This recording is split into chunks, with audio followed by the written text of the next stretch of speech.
Alô, comunidade, boa tarde, Brasil, dia 23 de julho de 2025. O ICL Urgente começa agora com as principais notícias do Brasil e do mundo, sempre às 5 horas da tarde e sempre com a gente, a Laura Couto, na Central de Apurações, na redação aqui do ICL. Boa tarde, Laura. Boa tarde, Rodrigo. Boa tarde para você que está nos assistindo pelos canais do Instituto Conhecimento Liberta e Eduardo Moreira no YouTube. Para você que está nos ouvindo pela Web Rádio São João em Quixadá e pela Rádio Cultural FM no Rio Grande do Sul. Vamos lá, Rodrigo. Boa tarde, Laura. Boa tarde para você que nos acompanha, você que mora nesse país em que o principal partido de oposição, pelo menos o maior em bancada na Câmara, está rachado depois da ação deletéria de Eduardo Bolsonaro. Parlamentares temem que haja forte rejeição do eleitorado mais moderado contra o Partido Liberal, por causa das ações de Eduardo Bolsonaro, atacando o Brasil e misturando o PL a uma agência de defesa dos interesses de Donald Trump. Alguns deputados chegaram a dizer para a nossa reportagem, a gente vai trazer já mais detalhes sobre isso, alguns parlamentares chegaram a dizer que o PL virou um trem descarrilhado, não se sabe para onde vai e pode estar indo para um desastre eleitoral sequestrado pelos interesses da família Bolsonaro. Já voltamos a tratar deste assunto da política nacional. Importantíssimo, hein? Vamos lá. Bom, o Brasil decidiu peitar Israel. O Ministério das Relações Exteriores vai anunciar, provavelmente ainda nesta quarta-feira, a entrada oficial do Brasil contra Israel na Corte Internacional de Justiça da ONU.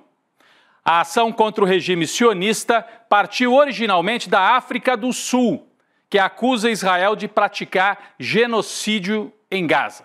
Laura Couto tem mais detalhes sobre esta decisão que já estaria tomada pelo Itamaraty. Laura.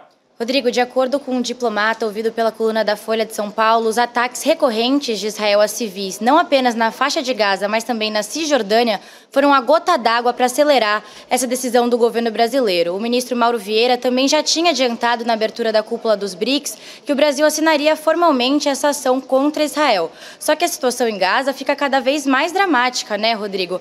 Olha só, a ministra da Inovação, Ciência e Tecnologia de Israel postou esse vídeo que está passando na tela, feito com inteligência artificial, que mostra quais são os seus planos para Gaza no futuro.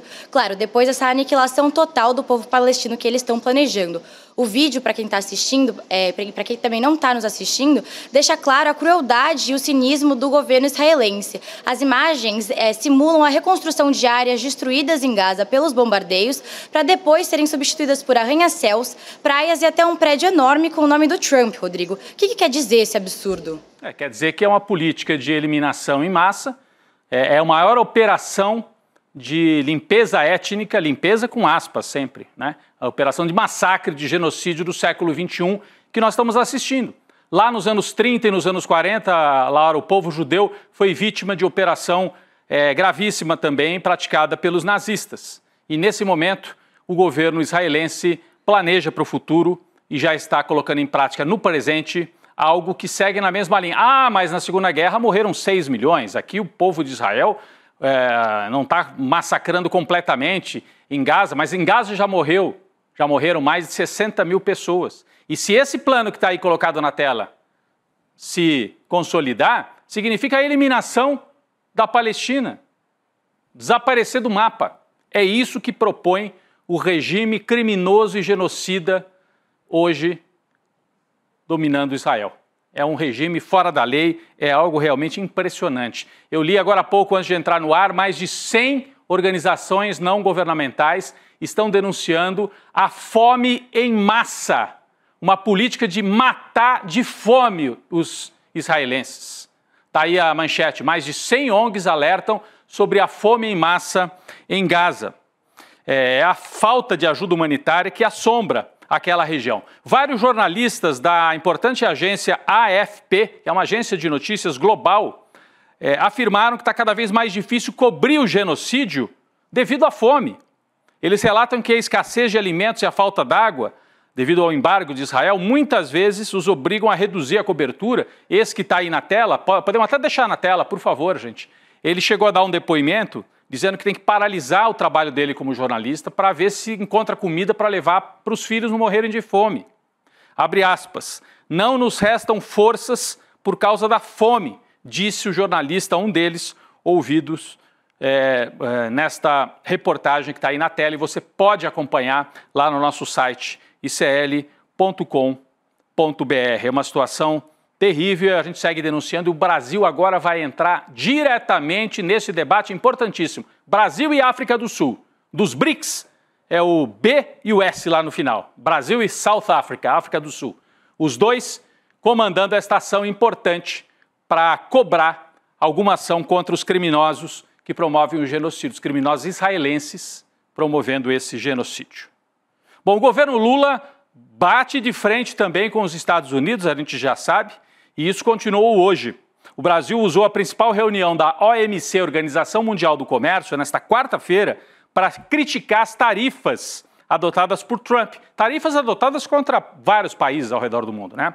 Mesmo sem citar o presidente dos Estados Unidos, o gesto do Brasil foi interpretado como um recado direto a Washington e recebeu o apoio de cerca de 40 países na OMC. A Laura tem mais informação sobre isso. Rodrigo, nessa reunião, o Itamaraty alertou que o uso das tarifas representa uma ameaça à estabilidade do sistema multilateral de comércio.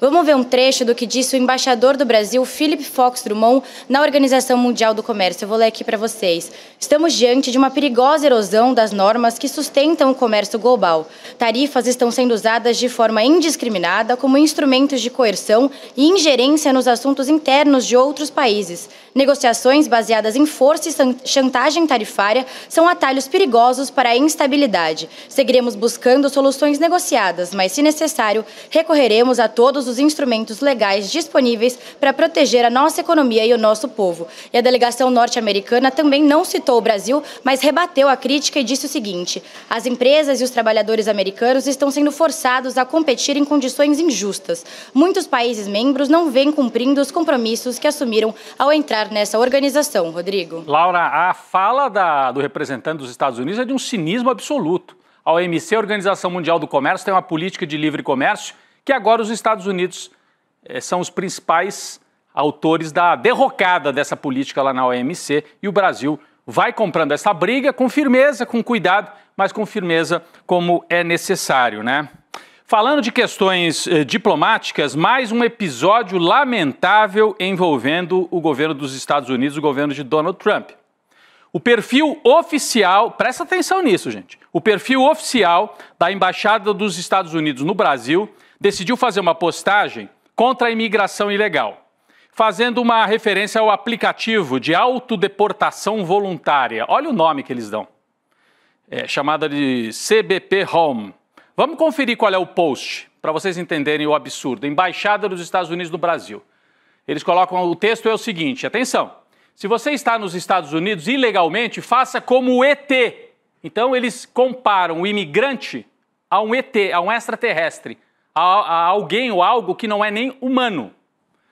É hora de ligar para casa, use o aplicativo e vá embora agora com apoio e dignidade. Você receberá assistência para viagem e uma ajuda de custo para retornar ao seu país. E fazem uma postagem aqui usando um dos principais símbolos aí do cinema norte-americano. Já houve um tempo em que o cinema dos Estados Unidos servia para disseminar o soft power, o sonho, né, a criatividade. Né?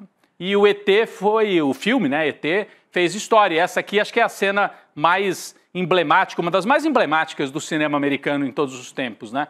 O ET voando de volta para casa. Então, até o ET sabia a hora de voltar para casa, diz a embaixada, aqui repito, compara imigrantes brasileiros, nesse caso, a extraterrestres. Não são da mesma condição humana do que aqueles que habitam lá nos Estados Unidos. Não dá para aceitar algo assim como algo normal. Estamos diante de um avanço de um regime. Já que eles gostam de chamar os outros de o regime, vamos chamar. O regime Donald Trump é um regime que cada vez mais se assemelha ao que nós vimos na Alemanha nazista e na Itália fascista. Aliás, uma atualização saiu agora há pouquinho, a nossa equipe acabou de atualizar aqui para a gente no ICL urgente. O Departamento de Justiça dos Estados Unidos, atenção, avisou em maio ao presidente dos Estados Unidos, Donald Trump, que o seu nome aparece sim entre vários outros, nos arquivos do milionário Jeffrey Epstein. que abusava sexualmente de menores de idade e montou uma rede para colocar em contato menores, mulheres, muitas vezes jovens e menores de idade, com gente poderosa. Donald Trump participava disso. Aliás, ele aparece em várias fotos, em vários eventos, ao lado do Epstein, que é esse que está aqui na tela. Manchete do G1 e manchete de agora há pouco do Wall Street Journal. Trump foi avisado pelo próprio governo, pelas agências internas ali do governo, de que seu nome aparece em arquivos de Jeffrey Epstein, diz o jornal, ou seja, o Wall Street Journal, um dos principais jornais dos Estados Unidos. Olha o Trump aí, novinho, de gravata cor-de-rosa, na época era moda, ao lado do Epstein, participando de um evento em que eram exibidas moças, como se fossem mercadorias, para homens poderosos lá nos Estados Unidos. Bom, uma coisa é ele ser próximo, outra coisa é ele ser citado, já é grave. Uma terceira coisa é se ele de fato se envolveu com menores de idade e participou dessa rede de abuso sexual em série. Lembrando que o Epstein foi preso e morreu na cadeia. Dizem que cometeu suicídio, mas há sérias dúvidas se ele cometeu suicídio ou se ele foi morto como uma queima de arquivo. Então, é seríssima a citação e o envolvimento de Donald Trump nesse caso. Nós vamos seguir acompanhando. Falando nos Estados Unidos, o embaixador, o chefe do Itamaraty, o ministro Mauro Vieira, mandou um recado para os senadores brasileiros que vão embarcar para Washington numa tentativa de negociar o fim, destas taxações aí, desse tarifaço do Trump. O ministro Mauro Vieira se reuniu com a comitiva parlamentar e sugeriu que eles adotem um tom de diálogo nos encontros com integrantes do governo norte-americano. O grupo embarca na próxima semana para conversar com o parlamento, lá dos Estados Unidos, sobre possíveis medidas contra o tarifaço. A comitiva é composta pelos seguintes senadores. Não é a turma do bolsonarismo, viu? Pelo menos não é majoritariamente bolsonarista essa comitiva. É um pessoal mais ali no meio do caminho. Nelsinho Trade, do PSD. Jacques Wagner, que é do PT da Bahia. Tereza Cristina, que é de direita, mas não é propriamente bolsonarista, é ligada ao agronegócio. Aí tem o astronauta Marcos Pontes, esse sim, do bolsonarismo. Esperidião Amin, que é um conservador de Santa Catarina, Rogério Carvalho, do PT, Fernando Farias, do MDB e Carlos Viana, do Podemos de Minas Gerais. Essa é a comitiva que vai lá tentar negociar uma saída para o tarifaço. Laura Couto tem mais informações sobre isso. Rodrigo, também tem outra figura que entrou nessa história aí de tentar negociar o tarifaço ou de falar sobre o tarifaço. Uma das netas do Lula decidiu entrar nessa ofensiva contra o Trump e o Bolsonaro. Num vídeo publicado ontem nas suas redes sociais, a Bia Lula saiu em defesa do avô, o presidente Lula, e disse que ele está atuando para defender o Pix. Ela criticou o Bolsonaro e afirmou que o Trump quer controlar o Brasil. Segundo a coluna do Igor Gadelha, do Metrópolis, o vídeo da neta do Lula não teve orientação do Sidônio Palmeira, que é o ministro da SECOM, a Secretaria de Comunicação Social da Presidência. Rodrigo, até agora a publicação acumulou 170 mil visualizações e mais de 13 mil curtidas. Então o Sidônio Palmeira diz que não teve orientação da SECOM. Se tivesse também ele não ia dizer, né, Laura? Não ia dizer. Mas de qualquer maneira, vários levantamentos mostram que pela primeira vez nas últimas semanas, o pessoal da esquerda, da centro-esquerda, está ganhando a guerra. E isso acontece muito nas redes sociais porque tem esse engajamento que é orgânico, como dizem os especialistas em rede. Não é que vem uma ordem de cima, é para postar isso, aquilo. É uma onda que foi se criando para defender o Brasil, contra o Trump, para pedir taxação dos mais ricos. Então isso é importante a gente observar, e a neta do Lula entrou nessa também, a Bia, a Bia, neta do presidente Lula. Olha, a gente falou agora há pouco da visita dos senadores brasileiros aos Estados Unidos. Parece que tem alguém que não está muito feliz com a visitinha dos senadores. O Eduardo Bolsonaro acha que ele tem o monopólio de conversar com os poderes lá em Washington, Em nota nas redes sociais, Eduardo Bolsonaro criticou a comitiva de senadores. Que petulante, hein? E disse que os senadores, abre aspas, não falam em nome de Bolsonaro. E quem disse que Jacques Wagner vai falar em nome de Bolsonaro? Ou que Nelsinho Trade vai falar em nome de Bolsonaro? Aliás, acho que eles têm até repugnância com uma ideia dessa, Dudu Bolsonaro.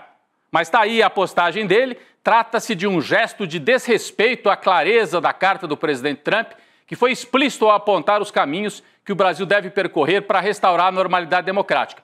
o constrangimento se agrava com a presença de senadores ligados ao partido de Lula, um político que sistematicamente adota posturas hostis aos Estados Unidos. Ele quer dizer, quem vai lá para os Estados Unidos, ele quer vetar que senadores eleitos pelo PT possam ir numa comitiva com outros, porque não é uma comitiva do PT. Tem PT, tem MDB, tem PP, tem PSD, é multipartidário. Só não é bolsonarista essa comitiva, só não é alucinada, nem sequestrada pelos interesses da família Bolsonaro. E aí o Eduardo Bolsonaro passa recibo e diz, eu não quero, não, por favor, não venham. Não vai dar, hein, Eduardo Bolsonaro, eles vão. Né? Aliás, o presidente da Câmara, Hugo Motta, começou a avaliar como é que ele vai lidar com esse impasse envolvendo o mandato de Eduardo Bolsonaro.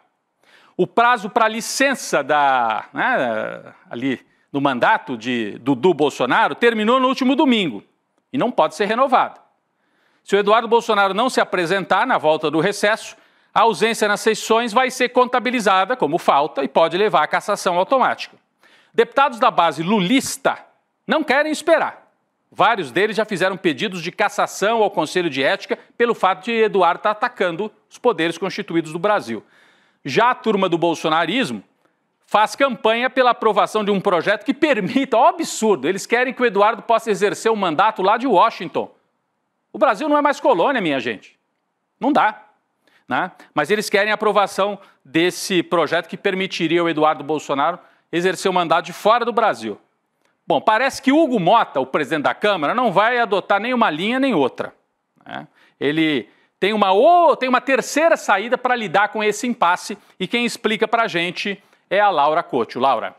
Rodrigo, se depender do Hugo Motta, não vai acontecer nenhuma coisa nem outra, como você falou. A decisão interna do presidente da Câmara é de não contemplar nenhuma das propostas, ou seja, o Motta não vai deixar nem que os pedidos de cassação da base, nem que o projeto dos bolsonaristas avance, e sim vai esperar para que se acumulem as faltas suficientes para dar início ao processo automático de cassação. Um aliado do Motta afirmou que não há por que o presidente da Câmara se intrometer em um assunto que vai andar sozinho e que é só deixar o regimento interno trabalhar normalmente. Mas tem um risco nessa estratégia, né, Rodrigo? Se for mantido o calendário estipulado pela própria Câmara para esse ano, o patamar de faltas necessário para a cassação do Eduardo Bolsonaro só vai acontecer no início de novembro, daqui a quase 4 meses. E como o nível de tensão entre o governo Trump e os Bolsonaro contra o Brasil e o Supremo Tribunal Federal só aumenta, não é possível garantir que a estratégia do Motta de esperar até novembro dê certo sem que uma bomba estoure antes, né? Pois é, Laura. Então é importante. A estratégia do Motta vai ser: deixa que o regimento resolve, e quando ele acumular o número de faltas, a gente caça automaticamente o mandato sem fazer barulho. Acontece que há outras coisas aí em jogo, né? Há outras coisas aí em jogo. Nós vamos explicar aí o que está acontecendo. Os governadores estão oferecendo ao Eduardo Bolsonaro um cargo de secretário, governadores bolsonaristas de Santa Catarina e do Rio. Era uma forma de oferecer para ele o cargo, aí ele pode pedir licença de novo. Mas o líder da bancada do PT, Lindenberg Faria, já entrou com um pedido no STF para impedir que os governadores nomeiem o Eduardo. O Cláudio Castro, governador do Rio de Janeiro, que está aqui nessa foto, inclusive já teria até voltado atrás na ideia de nomear o Eduardo, porque compraria uma briga direta com o STF. Ele foi aconselhado por um integrante de um tribunal superior a não se meter nessa confusão para não afrontar ministros do STF. Então, a gente segue a acompanhar esta tensão que está colocada aí, mas realmente, Laura, se o Hugo Motta ficar esperando as faltas se acumularem para daí poder caçar o Eduardo, ele pode ser atropelado antes disso. Por quê? E aí eu vou trazer a próxima notícia. Começou uma articulação nos Estados Unidos por parte do próprio Eduardo com o Donald Trump para atingir diretamente Hugo Motta e o Alcolumbre. Manchete do site Metrópolis de agora à tarde. Motta e Alcolumbre também entram no radar de Trump para possíveis sanções. Olha a gravidade disso. O Brasil já tem o seu poder judiciário sob sanção. Vários ministros, eles salvaram só os que são bolsonaristas e esses não. E o presidente do Poder Legislativo, que é o Alcolumbre, e o presidente da Câmara, o Hugo Motta, podem entrar nessa lista. Pelo menos esta é a pressão que começa a existir lá nos Estados Unidos. Então seriam dois poderes da República do Brasil confrontados pelo Donald Trump por encomenda de um moleque de recados chamado Eduardo Bolsonaro. Essa é a primeira vez que a Casa Branca tem como alvo os chefes do Legislativo. O Trump está reprovando a atitude de Mota de travar a votação do projeto de anistia, que é pedido aí pelo Bolsonaro.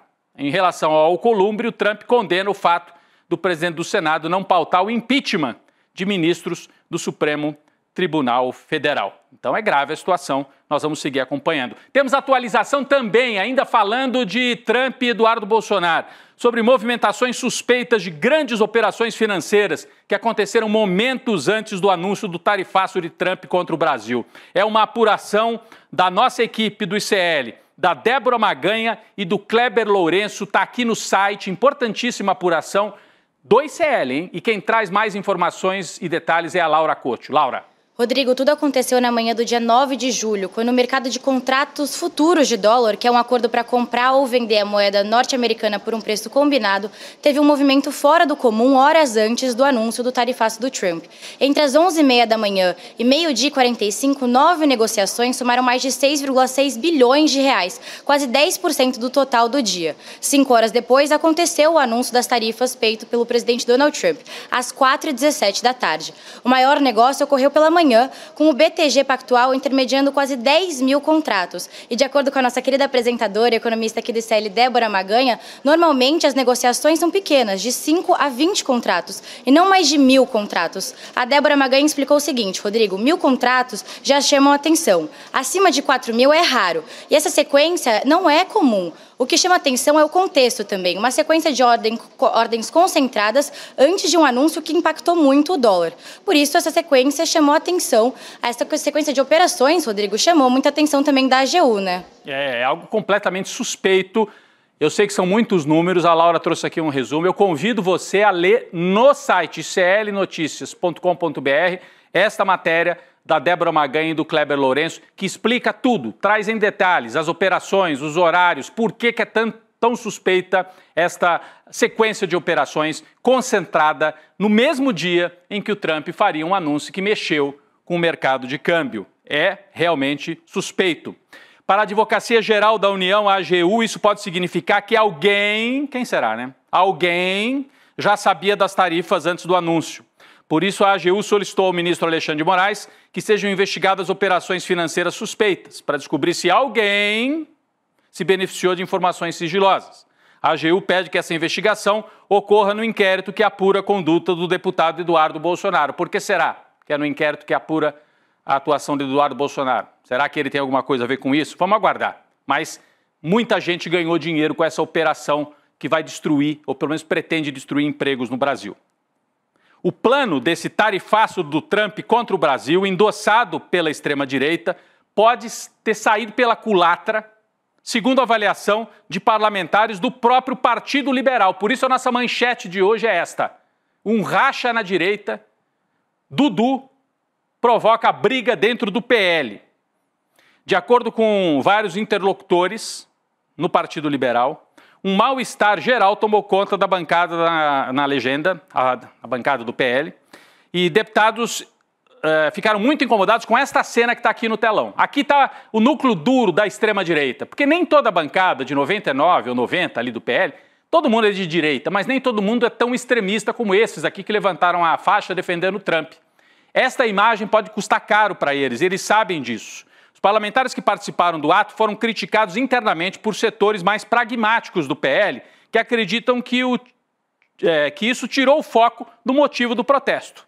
Os deputados Sargento Faur, tá esse de bigode aqui do lado, aqui segurando a faixa, careca, o Sargento Faur e o delegado Caveira, que é o de barba, esse aqui, ó, também estava segurando a faixa, está com a faixa, tá carregando, ouviram dos colegas que eles deveriam carregar esta bandeira de forma individual e não assim expondo toda a bancada.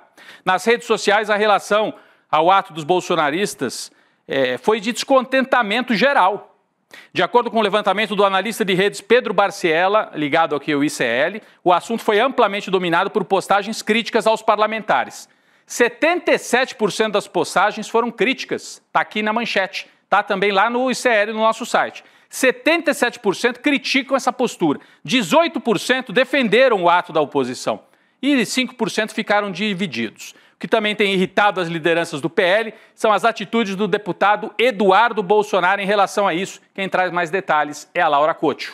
Rodrigo, lideranças do Partido Liberal admitem de forma reservada, claro, que a direita vive um mau momento por causa da movimentação do filho do ex-presidente Jair Bolsonaro nos Estados Unidos. De acordo com uma das principais lideranças do partido, o Eduardo Bolsonaro é incontrolável, não ouve ninguém e não apresenta saídas para a crise instalada na direita desde o tarifaço anunciado pelo Trump. As informações são da coluna da Andréa Sadi, do G1. Quando confrontado por colegas, o Eduardo Bolsonaro ele repete apenas que não pediu o tarifaço e que estava mirando na aplicação daquela lei Magnitsky contra o ministro Alexandre de Moraes. Desde o início dessa crise, no começo de julho, as lideranças do PL têm pedido duas coisas para o deputado Eduardo Bolsonaro. Primeiro, que ele parasse de atacar o governador de São Paulo, Tarcísio de Freitas, o que foi feito depois dos conselhos do ex-presidente, o pai dele, o Jair Bolsonaro. E segundo, que ele deixasse claro que ele nunca pediu o tarifaço, que na visão dos parlamentares da oposição, o Eduardo Bolsonaro ainda não fez de forma clara, ele não deixou de forma clara que ele não pediu o tarifaço para o Donald Trump. Isso realmente, o que ficou é que ele pediu o tarifaço e é responsabilidade dele o ataque promovido ao Brasil. A senadora Margarete Busetti, que é do PSD do Mato Grosso, e ela é da oposição, mas não é do PL propriamente, fez duras críticas ao deputado. Tá aqui no telão, a gente tem aqui a frase da senadora Margarete Busetti. Um abuso que o Eduardo Bolsonaro está fazendo lá nos Estados Unidos com o país e com o pai dele. A culpa do Bolsonaro estar de tornozeleira é desse moleque. Ele falou em vários vídeos dizendo que era ele que estava negociando, que ia ter tarifa. Sim, o que adianta mudar agora? Está gravado Eduardo Bolsonaro, então não é o ICL que está dizendo, viu, Laura? É uma senadora da direita cobrando o Eduardo Bolsonaro e dizendo que ele tem responsabilidade por isso. Uma última nota aqui para a gente trazer, no ICL Urgente, há uma expectativa em Brasília de que Alexandre de Moraes possa tomar uma ação ainda hoje em relação ao Bolsonaro. Ontem, a defesa de Bolsonaro se pronunciou, foi cobrada pelo Alexandre de Moraes, deu 24 horas para eles se pronunciarem, para explicarem por que ele estava desrespeitando as regras, as medidas cautelares. A defesa respondeu e hoje, ao longo de toda quarta-feira, se espera em Brasília que o Alexandre de Moraes, de duas uma, ou tome uma nova medida e responda à defesa, ou mande prender Jair Bolsonaro. A aposta maior é que ele não mandaria prender, mas isso não está descartado. Então, momentos tensos em Brasília, momentos tensos especialmente para a família Bolsonaro, promovendo esse tumulto, essa baderna contra o Brasil para tentar salvar o Jair Bolsonaro.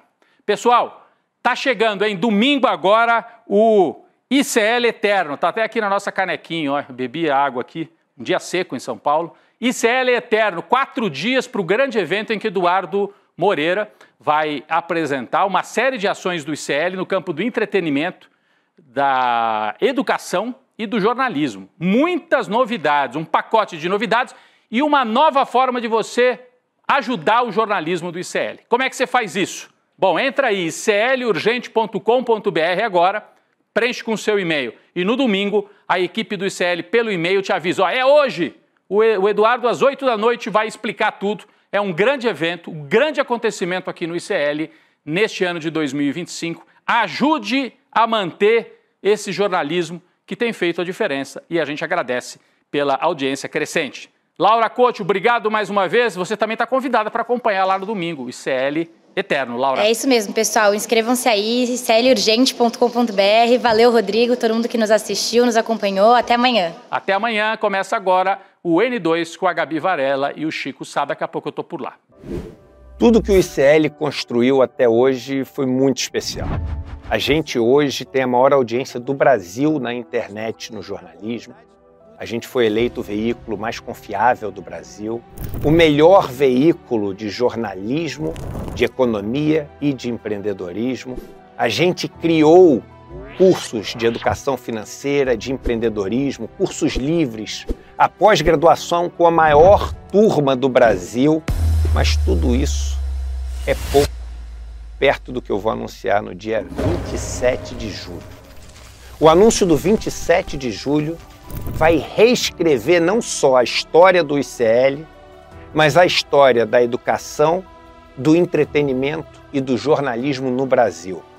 Aliás, não só no Brasil, porque vem aí um novo passo também para a América Latina. Você não perde por esperar o dia 27 de julho. A gente se encontra no dia 27 de julho. Olha só, eu aqui no reino dos livros. Há mais de 150 anos, o poeta Castro Alves recomendava: bendito que semeia livros, livros a mancheia. O livro caindo na alma é germe que faz a palma, é chuva que faz o mar. O mar do conhecimento, o conhecimento que liberta.